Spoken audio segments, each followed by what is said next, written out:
Good morning from Panhandle Outdoors, America's only daily outdoor TV show. Your source for fishing, hunting, and information for folks who enjoy the great outdoors. Now sit back, relax. It's Panhandle Outdoors.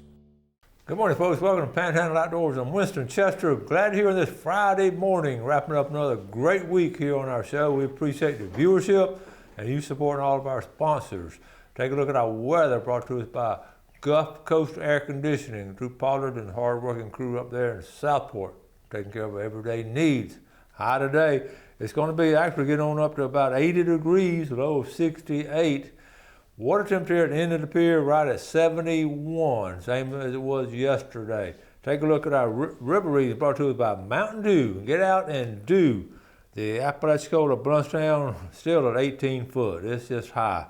And the Choctawhatchee Caryville reading a 7.1 this morning, and it's going to be high water, but that don't mean you can't go out there and do some serious fishing if you want to get out there. Our tide chart brought to us by Kent Forest Lawn right here on 23rd Street. Looking at neap tides. It's just flat tides today and tomorrow.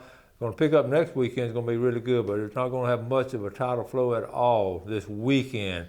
The wind now is going to be coming in about east, southeast at about 10. We're looking at the, again, keep in mind on the neap tides, the wind really has an effect as far as moving things when there's not much tidal flow. So I always like to point that out this time. The big thing about the weather is, you know, the river's high and the tide and it's flat. But we have that full moon tomorrow night. So be aware of that. You're going to get out and do some serious fly fishing picking up. We're going to talk about that in our fishing report later. All right, let's take a break. We'll be right back.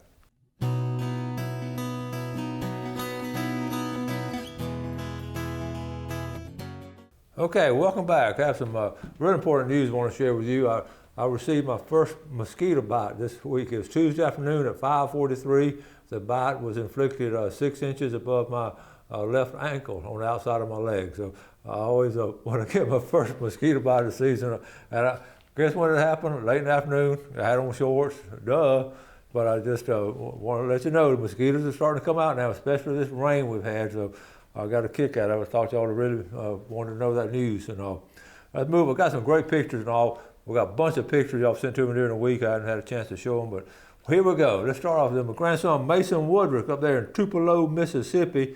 They moved up there and they moved on a lake, and it's not a wide lake as you can see, but it's a real long lake. It's a natural lake, so I like it. So here Mason is handlining, and he sent me the pics, and we talked on the phone. He had an exciting day. He just sort of, there he is handlining. Look at that big old catfish. That was a big catfish. And see that island back here? I'm going to talk about the island later. There's a Canadian geese family, and they're actually have a nest back there. Oops, I'm on the wrong one, Jeff. Let me get back on. Let me get caught up. I thought I was on the right one. Let me see. We're right here. Okay, we got that one. Okay, here we go. So then right after that, he caught him a bass. All right. And then he caught him a brim. He caught that about 410. So I told him he had a freshwater slam, a catfish, a bass, and a brim all on the same fishing trip off the little dock there. So I know he was tickled. And here he is getting his tackle. That's some of the Christmas stuff I sent him, that Santa Claus brought him. So he had a good day fishing the other day. Speaking of good day fishing, how about this is Rod Breaker Baits. This is last weekend, Florida Bass Nation wraps it up. Renner and Dillon up there in Liberty County got a third place finish, and Renner caught a 7-pound giant, and they used all-terrain tackle and flipped soft baits by Rod Breaker Baits and Reaction Innovations. And next up, the St. Johns River State Championship. And good job, Renner and Dillon. And here's they're in action right here. Okay, here's some pictures right here. Good job, Renner. That's a fine bass right there. And here Dillon got on the Team Panhandle Outdoors cap. That's why they winning all this, that cap right there. Okay. My nephew up here in Dothan, David Plunkett has a little Facebook page called Don't Fly Mr. Bluebird, and the group of people always send in different pictures. This up in Dothan in southeast Alabama. Isn't that a cool bird? I mean, that's a great picture right there. warbler. Ronald Mathis talking about cool pictures. Finally, you see this every year, and Ronald, some Easter pine tree crosses. This is just a natural in the pine tree family, and this time of year, as they're sprouting out, a lot of times you'll see like the natural crosses. Here's a couple right here, another limb. It just, as it's sprouting out, it balloons in a cross, and people call that the Easter crosses. Look at that tree there. That's cool nature. I love it. We were talking about boat building, and this is just some really good stuff. Mr. DeFee, Terry DeFee sent this up there in Highland View, right there south of Montgomery, in Highland, Alabama. This morning on Panhandle Outdoors, y'all were talking about people building plywood boats. Here's a picture of mine. She's a 16-foot Indian River skiff I call the Red Ripple. I built her in 2007 and still fish her today. Is that not a good-looking boat? Thank you, Terry DeFee, for sending that. And that's just a well-built. That's what I'm talking about, making a boat, building a boat yourself, taking the time and all doing it. And that's a cool boat up there south of Montgomery, Alabama. Okay, your show's watched. Here we go. Your show is watched a lot more than you can believe. I meet them all week. 4 different people. They expect to see it every morning. Okay. Sorry, okay. This is from year beforehand. I believe the weather report last night. I canceled with you. Woke up early. Anyway, they went fishing after the weatherman said it was going to rain. It didn't rain, so they caught 35 Spanish in what? 4 hours. 35 Spanish in 4 hours. Okay, this is last week when it was going to rain. Here they are. Jerry Forehand and his buddies. Okay. I should have been on that trip, but no, we changed it out. Now this is funny. Jamie Smith McCormick, this is not funny here, but Mickey sent me something after this. Mickey McCormick up there in Wausau called in this nice turkey. Okay, that's the second one. But then he sent this, hey coach, I'll send pictures of a good outdoor topics maybe you can use. This is, all right, well first of all, check this out, a swarm of honeybees on his brother Donnie's catch box. Me and him suited up to get them down. When you see swarms, call a local beekeeper. So here it is right here. They'll swarm, the bees this time of year, look at that, it's swarming on that. Isn't that cool? So that's nature. Let's see, right here.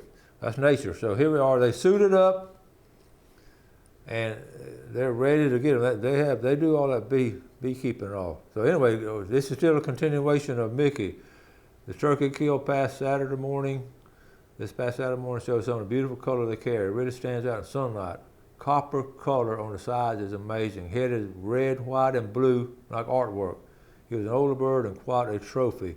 And what a good hunt that was. All up in the same area. And all right, the last one. This is how to do a proper selfie with a gobbler turkey. Several people asked how I did that. So Mickey McCormick had a good day in the woods. Anyway, hope all is good with you and your family. Happy Easter week, a special time. Thanks for all you do. Mickey McCormick Construction up there in Lynn Haven. Okay, we're about to run out of time in this segment, but we're getting ready for all kind of good things this weekend. I know y'all all planning for some great Easter activities. So let's take a break and we'll be right back.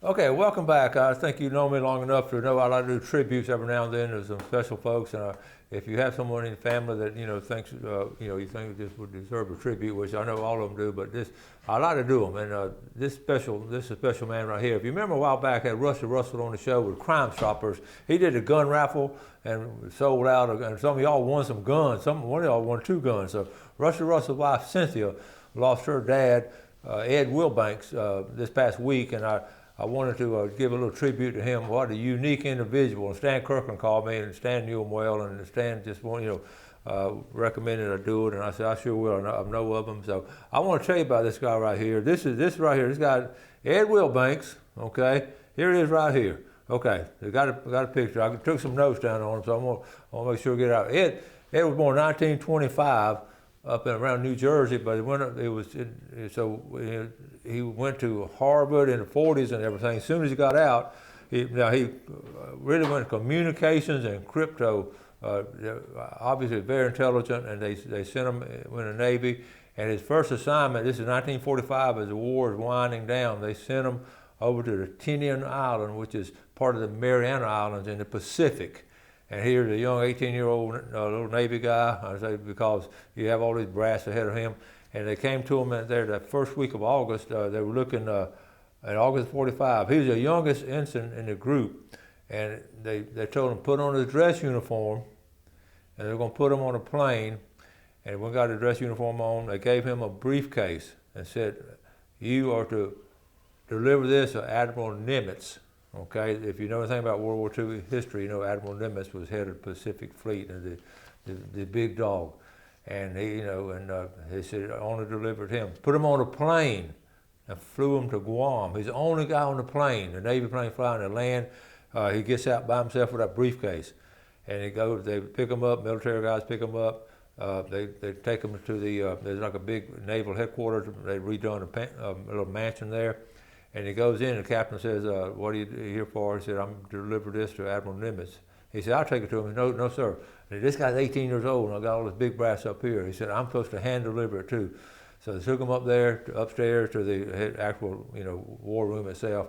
And Admiral Nimitz was sitting over there, and the captain said, there's Admiral Nimitz now, let me have it, and I'll take it to him. So he watched him open it up. And what it was, folks, that briefcase was a top secret delivery that actually showed when the bomb was dropped on Hiroshima, and intelligence was able to take pictures afterwards. Those were the first pictures that were taken to Admiral Nimitz, and he had them in that briefcase, showed the extensive damage and all. They knew with that moment that World War II was about to end. He actually got to do that, and it was just the coolest thing. And that was just one of the things too. But he was such an intelligent man.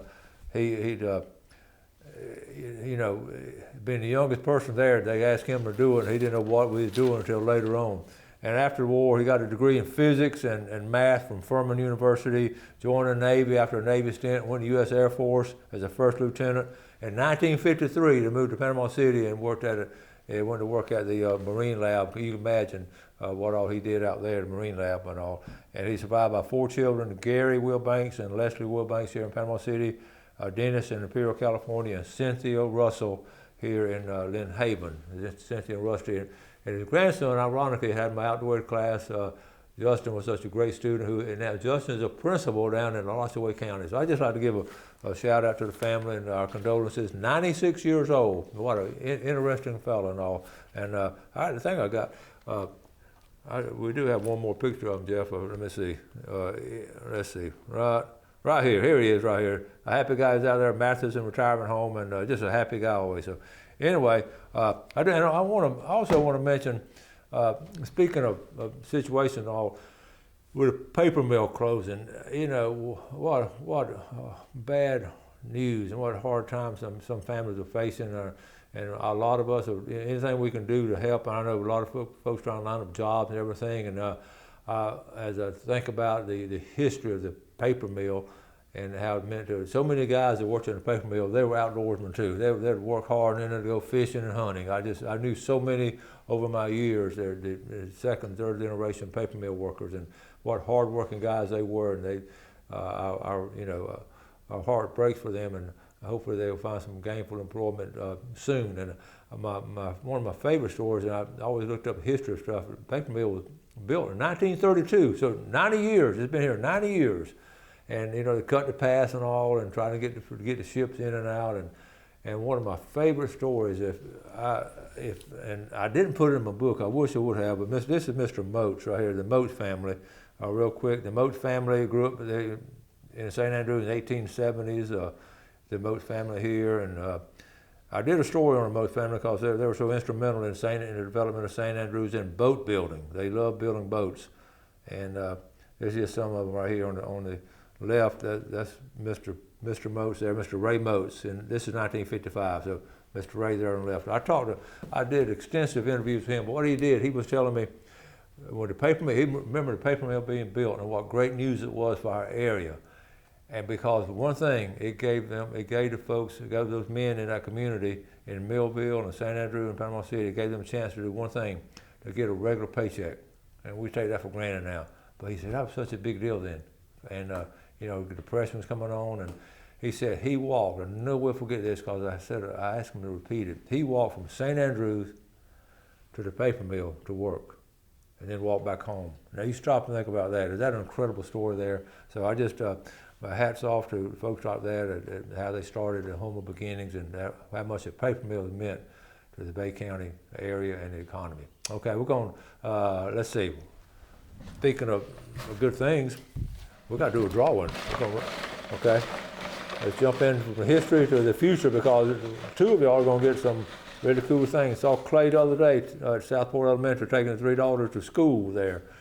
Oh yeah, first winner for the $20 gift certificate all the way from Ebro, Leonard Dean. And a big red snapper. Clay said their fish are coming in. They're getting boatloads of fish right now. So run down there if you get a chance and get some of that fresh seafood at Tarpon Dock. A big red snapper winner from, speaking of St. Andrews, how about Carol Harris? And what a legacy of red snapper are in the St. Andrews area. So congratulations, you two, and run down and pick them up, ask for Clay, and he'll set you up. We're going to take a break, come back for our fishing report.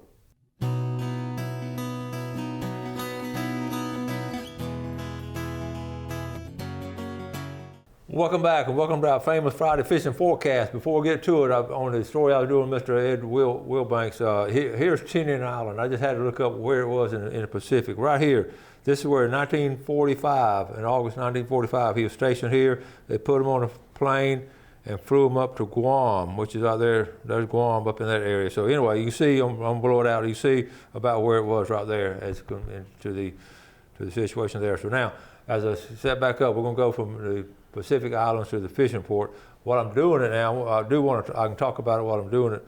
The biggest thing is realizing realizing the full moon is tomorrow night, okay? And what I want to do is talk about how the full moon is going to affect. I really may not show you that many places because I just want to talk about it first. Half time I'll get to some of these other places. But okay, how about the whole world? Okay, Easter weekend, the whole world's in his hands. If you get a chance to go fishing, though, definitely want to do it. The big thing about it this weekend, it caught some cobia. I wrote that, I was checking all kind of fishing reports. Caught some cobia, some off the pier and some in the boat. Not a whole lot, but cobia bite is going on. Over in Choctawhatchee Bay, the water is real clear. Talking about how clear the water is, and they're catching sheephead are still biting over there. I was a little surprised, but they're still catching some good sheephead. Also, the trolling for kings. Now we're getting into June is a big month, and May and June, the king bite is pretty strong. But they're catching some kings over there off the outside of Okaloosa Island as you're going out the pass there. Also, the pier has reported some kings. They've been for about 2 weeks. They've been catching some scattered kings. The Spanish mackerel bite. Now, Gloria Turner and all you folks, it's still steady. You just got to hit it right. You know, it's like fishing. If you hit it right, you're going to be in good shape. So, and the Pompano over there on the western end is on fire. But let's talk about Pompano a second. Let's switch down to the eastern end. It should be really good on St. George Island this week. I wrote down a couple of things. St. George Island from Sea Quarters Marina. The redfish bite is really strong. You saw the pictures this week I showed of some redfish back in that area being caught on the backside of St. George Island. That's going to be strong. These feeder creeks. Now keep in mind when the feeder creeks, okay, we have really high water. So those feeder creeks will be backed up. But when you get to the lower end, as you get in the Apalachicola Bay, you have those bait fish are sort of still trying to work their way up in there, and which then the big fish is coming behind them. So what's going on? The lower end feeder creeks are going to be more productive than the higher end because, you know, especially for the bass and redfish. And a place like Whiskey George Creek, if you can get, Whiskey George Creek is going to be really good fishing this weekend. Some other places I wrote down, Freshwater, Brim fishing, they're 3 days before, 3 days after the April moon and the May moon, and today is one of those days, and even next week after the full moon, Brim fishing is going to be good, as so is bass fishing. On the Cape, I saw the first limit of pompano being caught. Yesterday's show, we had Brian Bowen on, and he and his fishing buddies, they live there. they know where to go. After the show, we talked about some of the same places we go. And we're going to try to get hooked up and do some fishing trips together. So surf fishing on St. George Island and the Cape for Pompano should be really good this weekend. The wind died down a little bit, still coming out of the south, and a little bit more of an east today. So just be aware of that as we're getting into it. We had a great report with Mark and Bill on the show Wednesday, and it was you saw them giving some great ideas on catching those redfish in those holes. You know, we talk about fishing those holes all the time. Anytime you get out, find a deep hole, they're going to congregate in there. And we are, like they said, we're in that transition period, going from winter to summer, and we call that transition period springtime. And springtime fishing is awesome. You saw the picture I posted about catching some brim on a fly rod. And it's going to be good all month as we're getting into mid part of April. It's hard to believe. So I'm going to wrap things up. We want to wish you all a very happy Easter weekend. Do some enjoyable things, and get a chance to enjoy some great church services and all, and because He has risen. So let's have a great weekend. Do something good for your fellow man, and God bless. Thanks for watching America's only daily outdoor TV show, Panhandle Outdoors with Winston Chester, featuring hunting, fishing, and other activities and information to help you enjoy the great outdoors. Join us next time for Panhandle Outdoors.